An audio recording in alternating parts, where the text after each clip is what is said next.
ఒక తప్పు జరిగిపోయినాక దాన్ని సరిదిద్దుకోవడం చాలా చాలా ఇంపాసిబుల్ అనే చెప్పాలి. వేరే ఇతర తప్పులు అంటే ఏదైనా క్షమాపణలు కోరుతూ కూడా తప్పును క్షమించుకునే కార్యక్రమం చేసుకోవచ్చేమో గానో, దైవం మీదికి కానీ కోట్లాది మంది అభిమానించే ఒక సాక్షాత్తు వెంకటేశ్వర స్వామి లాంటి ఏకంగా రాజకీయం జరిపితే దాన్ని క్షమించరాని నేరం అనక తప్పని పరిస్థితే ఉంది.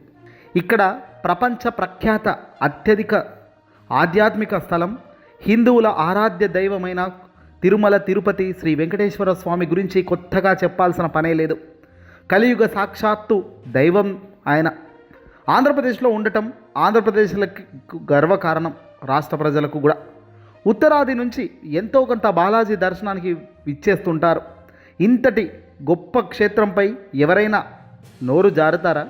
ఎవరైనా నోటికొచ్చింది మాట్లాడతారా? దురదృష్టవశాత్తు ఈ పాపానికి సాక్షాత్తు ఆంధ్రప్రదేశ్ ముఖ్యమంత్రి చంద్రబాబు నాయుడు గారు, ఆయనకు ఒక అడుగు ముందుకేస్తూ ఉప ముఖ్యమంత్రిగా ఉన్న deputy CM Pawan Kalyan, BJP MP Daggubati పురంధేశ్వరిలే ఈ పాపానికి మూట కట్టుకున్నట్లుగా స్పష్టంగా ఆ వైఖరి కనబడుతుంది.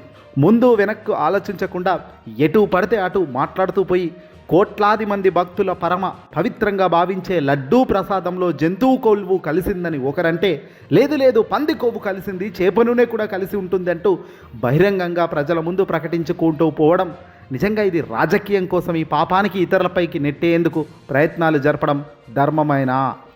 చివరికి ఏమైంది? ఆ సాక్షాత్తు శ్రీ వెంకటేశ్వర స్వామి కన్నెర్ర చేసిండు కదా. ఆ స్వామి ఏకంగా నిజాలు వాస్తవాలు వెలుగులోకి తెచ్చి నిలబెట్టాడు కదా. ఇప్పుడేమంటారు? నిజం నిగ్గు తేలింది. సుప్రీంకోర్టే ఆ రోజు చంద్రబాబు నాయుడు గారి మాటలు విన్న తర్వాత, లేదండి మీరు అలా మాట్లాడకూడదు అంటూ సుప్రీంకోర్టు సైతం ముఖ్యమంత్రి స్థాయిలో ఉన్న చంద్రబాబుకు మొట్టికాయలు వేస్తూ దీనిపై విచారణకు ఆదేశాన్ని జారీ చేసింది. స్వయంగా ఏర్పాటు సుప్రీంకోర్టు చేయడంతో ప్రత్యేక దర్యాప్తు బృందం లడ్డూ ప్రసాదంలో జంతువు కొవ్వు కలవలేదని స్పష్టంగా నివేదిక ఇచ్చేసింది. అది కేవలం పామాయిల్ వంటికి మాత్రమేనని ఛార్జిషీట్లో తెలిపింది. దీంతో ఎల్లో మీడియా, ఆంధ్రజ్యోతిలు ముందస్తు కథనాలు క్లోజ్ అయ్యాయి. జంతు కొవ్వులు కలవలేదన్న అంశాన్ని పక్కన పెట్టి ఈ కథనాలు అల్లడం ఇంకా దారుణం. తప్పు ఎవడైనా చేయొచ్చు. తప్పు చేసినప్పుడు నిజంగా ఆ తప్పును ఒప్పుకోవడంలోనే ఉంటుంది, నిజంగా ఆ తప్పును సరిదిద్దుకోవడంలోనే ఉంటుంది. ఎస్, నోరు జారి ఒక 4 పదాలు మాట్లాడాము, కోట్ల మంది ప్రేమగా కొలిచే దేవుడినిపై నిందలు వేశాము, మాకు నిజంగా తప్పు జరిగిందని 1000 మెట్లు కడగాలి. ఇప్పుడు పోయి ఏ తప్పు జరక్కముందే, ఏ అవమానం జరక్కముందే పవన్ కళ్యాణ్ వెళ్ళిమెలి వంగబడి మరి మెట్లు కడిగిన దాఖలాలు మనం చూసాం. మరి ఇదే పవన్ కళ్యాణ్ గనక లడ్డూ గురించి, లడ్డూ అంశం గురించి అడిగితే బహుశా ఆయన ఏం చెప్తారు? చంద్రబాబు చెప్పాడు, నేను చెప్పేశా, అరిచేశా, దొరికింది కదా అని రెచ్చిపోయా. ఇది రాజకీయ లాభం కోసమా మీరు చేసింది? లేదంటే రాజకీయ క్రీడ కోసమా మీరు చేసింది? అల్టిమేట్గా ఈరోజు ప్రజల ముందు చిత్తశుద్ధి లేని వ్యక్తులుగా ఈరోజు నిలబడే కార్యక్రమం మీ ముందు జరుగుతుండడం, అది మీకు, మిమ్మల్ని అభిమానులుగా కోట్ల మందిగా మీకు ఫ్యాన్స్ ఉన్నారు, వాళ్ళకు కూడా ఇది బాధాకరమే. ఛార్జ్ షీట్ వేస్తే అందులోని అంశాలపై ఎందుకు మీడియా బ్రీఫింగ్ జరగలేదు? తెలుగుదేశం మీడియాకు మాత్రమే అవసరమైనంత వరకే ఎలా లీక్ అయింది? జంతువు కొవ్వు కలవలేదన్న విషయం అధికారికంగా చెబితే టీడీపీ, జనసేన, బీజేపీలతో కూడిన కూటమి ప్రభుత్వానికి చెడ్డ పేరు వస్తుందని దాచేశారా? ఈ ప్రశ్నలకు సమాధానాలు కావాలి. ఎల్లో మీడియా కథనాల ద్వారా అర్థమవుతున్నది ఒక్కటే, ఎలాగైనా సరే ఆ లడ్డూలో ఏదో కల్తీ జరిగిందన్నది అనుమానాలు వ్యాప్తి చేయించి వైసీపీకి చెడ్డ పేరు తేవాలి అనే తాపత్రయం తప్ప మరొకటి లేదు. లడ్డూ కల్తీ అయింది అన్నది ఒకెత్తు, కానీ లడ్డూలో జంతువులకు సంబంధించిన కొవ్వు పదార్థాలు కలిపి కార్యక్రమం ఇది అన్యాయపు చర్య. లడ్డూలో కల్తీ జరిగిందా, కల్తీ జరగలేదా అన్నది నిగ్గు తేల్చాల్సిన వాళ్ళు తేల్చాలి. కానీ ఇవేవి జరగకముందే, ఇవేవి ఆధారాలు లేకముందే చంద్రబాబు ఎలా చెప్పాడు కలిసిందని? దీనికి సంబంధించి ఒత్తాసుగా ఉన్న పవన్ కళ్యాణ్ ఎలా చెప్పాడు? మెట్లు కడిగి పాపాన్ని కడుగుతున్నట్టు, ఆ పాపాన్ని కడిగేదానికి కాదు నువ్వు మెట్లు కడిగింది, ఆ పాపాన్ని మోయేదానికే కడిగావు, ఆ పాపాన్ని నీ వైపు తిప్పుకున్నావు. అనవసరంగా ఒక లాజిక్ లేని అంశాల్లో వేలు పెట్టడం, సరైన అవగాహన లేకుండా వ్యాఖ్యానించడం వెరసి చంద్రబాబు. ఆ తర్వాత ఈరోజు పవన్ కళ్యాణ్ అడ్డంగా ఆంధ్ర రాష్ట్ర ప్రజల ముందు దోషిగా నిలబడుతున్న తీరు చూస్తుంటే బాధ కలుగుతోంది. చంద్రబాబే కదా నాకు చెప్పారు అని బహుశా పవన్ కళ్యాణ్ ఈజీగా అనవచ్చు. చంద్రబాబే కదా నాతో లడ్డూ విషయం మాట్లాడు అని బహుశా ప్రోత్సహించవచ్చు. కూటమిలో కీలక భాగస్వామిగా ఉన్న మీరు ప్రజలకు ఇంపాక్ట్ సినిమా పరంగా బాగా ఉంటుంది కాబట్టి మీరు ఏది చెప్తే అది త్వరగా ప్రజలకు ఎక్కుతుందన్న భావన చంద్రబాబు గారు ఆ మాట చెప్పుండొచ్చేమో. కానీ ఆచితూచి అడుగు వేయాల్సిన బాధ్యత జనసేన పార్టీగా అధినేతగా మీకు లేదా? ఓ పార్టీ అధినేతగా పెట్టి పార్టీని కలపడంలో ఉన్న చిత్తశుద్ధి ఓ విషయం పట్ల స్పష్టంగా నిజమా అబద్ధమా అన్నది తెలుసుకోలేకుండా వ్యాఖ్యానించడం ధర్మమేనా?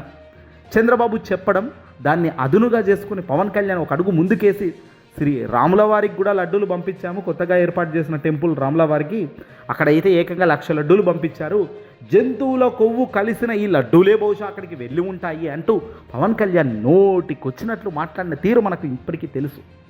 ఇవన్నిటికీ ఈ పాపానికి అడిగేదానికి మరి ఇప్పుడు ఎందుకు ముందుకు రావడం లేదు? లడ్డూ విషయం నిగ్గు తేలడంతో చంద్రబాబు పవన్ కళ్యాణ్ సైలెంట్లో డిఫెన్స్లో పడిపోయారు.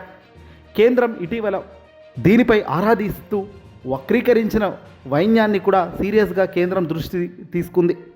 ఇక క్యాబినెట్లో కూడా చంద్రబాబు అలాగే మంత్రులతో డిస్కస్ చేశారట. గతంలో మనం ఈ తప్పు చేశాము, ఇప్పుడు దీన్ని పట్టుకుని వైసీపీ వాళ్ళు ముందుకు అడుగులు వేస్తారు, ఎలా డిఫెన్స్ చేసుకోవాలో అర్థం కావడం లేదని చంద్రబాబు తలపట్టుకుంటున్నారు. జగన్ను, వైఎస్ఆర్సీపీ పార్టీని, జగన్మోహన్ రెడ్డి గారిని హిందుత్వ వ్యతిరేకిగా చిత్రీకరించడానికి చంద్రబాబు చెయ్యని ప్రయత్నం లేదు. రాజకీయ 40 ఏళ్ల చరిత్ర కలిగిన సీనియర్గా ఉన్న చంద్రబాబుకు ఇదిగో ఇందులో మాత్రం పక్కా అనుభవం ఉంది, దాంట్లో డౌటే లేదు. చంద్రబాబు టైంలో కూల్చిన గూడులను జగన్ కట్టించిన, అంతర్వేదిలో కాలిన రథాన్ని రీకన్స్ట్రక్ట్ చేసిన, ఆయా ఘటనలలో తక్షణమే చర్యలు తీసుకున్నా ఏదో రకంగా చంద్రబాబు పవన్లు మతం రంగు వేస్తుంటారు. శ్రీకాకుళం, విజయనగరం జిల్లాలో జరిగిన ఘటనలకు టీడీపీ కార్యకర్తలే బాధ్యులని తేలినా వైసీపీకే ఆపాదించేవారు. నిందితుడైన ఒక టీడీపీ కార్యకర్త ఏకంగా చంద్రబాబు అధికారంలోకి వచ్చాక నగదు బహుమతి ఇచ్చారు. ఇప్పుడే కాదు, గతంలో రాజశేఖర రెడ్డి ముఖ్యమంత్రిగా ఉన్నప్పుడు కూడా ఇలాంటి యత్నాలు చేసేవారు. టీడీపీ మీడియా ఆంధ్రజ్యోతి దినపత్రిక ద్వారా 7 కొండలు 2 కొండలు అంటూ లేని వివాదాలను సృష్టించినారు. వైఎస్ఆర్ తిరుమల శ్రీవారికి నిమిత్తం ఎస్వీబీసీ ఛానల్ను తీసుకువస్తే అదంతా డబ్బు దండగా అంటూ ఆ డబ్బులు ఖర్చు చేసేదానికే అంటూ చంద్రబాబు అసెంబ్లీలో వాదించారు. చంద్రబాబు హిందూ మతాన్ని ముందుకు తీసుకెళ్లే వ్యక్తిగా వైఎస్ రాజశేఖర రెడ్డి గారు కాదు అన్నట్లుగా పిక్చర్ ఇచ్చేవారు ఆనాడు. జగన్ ఎంత పవిత్రంగా స్వామివారి సేవలో పాల్గొన్నా ఏదో ఒక వాదాంతి, ఏదో ఒక అబ్స్టాకిల్ని సృష్టించి టీడీపీ నేతలు తప్పుడు ప్రచారం చేస్తూనే ఉంటారు. ఇప్పటికీ అదే పనిలో ఉన్నారు. కూటమి హయాంలో తిరుపతి తొక్కిసలాటలో 6, సింహాచలంలో గోడకూలి 7 మరణిస్తే, కాశీబుగ్గలో వద్ద తోవుసలాటై మరికొంతమంది మరణించినా వాటిని మాత్రం కూటమి పెద్దలు సీరియస్గా తీసుకోరు. లడ్డూలో కల్తీ కేసుకు సంబంధించి బోలేబాబా డైరీని 2018లోనే టీడీపీనే ఎంపిక చేసిందని, ప్రమాణాలు పాటించడం లేదన్న కారణంగా జగన్ ప్రభుత్వం ఈ సంస్థపై నిషేధం విధించింది. అయితే 2024 ఎన్నికల్లో చంద్రబాబు గెలిచిందే తడువాయి ఆ కంపెనీ ఇంకో రూపంలో తిరుమలకు నెయ్యి సరఫరా కాంట్రాక్టుదారుల్లో ఒకటిగా మారింది. ఇవన్నీ సిట్ చెప్పిన వాస్తవాలే కానీ నిందలు మాత్రం వైసీపీపై వేస్తున్నారు, వైసీపీ వాళ్ళే మోస్తున్నారు. 2014-19 మధ్య చౌక ధరకు నెయ్యిని కొన్న టీడీపీ అప్పుడు కల్తీ జరగలేదని ఎలా చెప్తున్నారు ఇప్పుడు?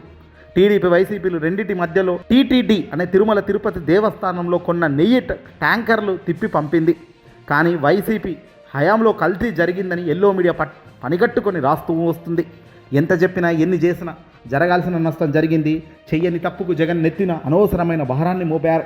అల్టిమేట్గా సాక్షాత్తు శ్రీ వెంకటేశ్వర స్వామి గారి ఆశీస్సులతో ఈరోజు సిబిఐ దాన్ని నిగ్గు తెలిసి బయటపెట్టింది.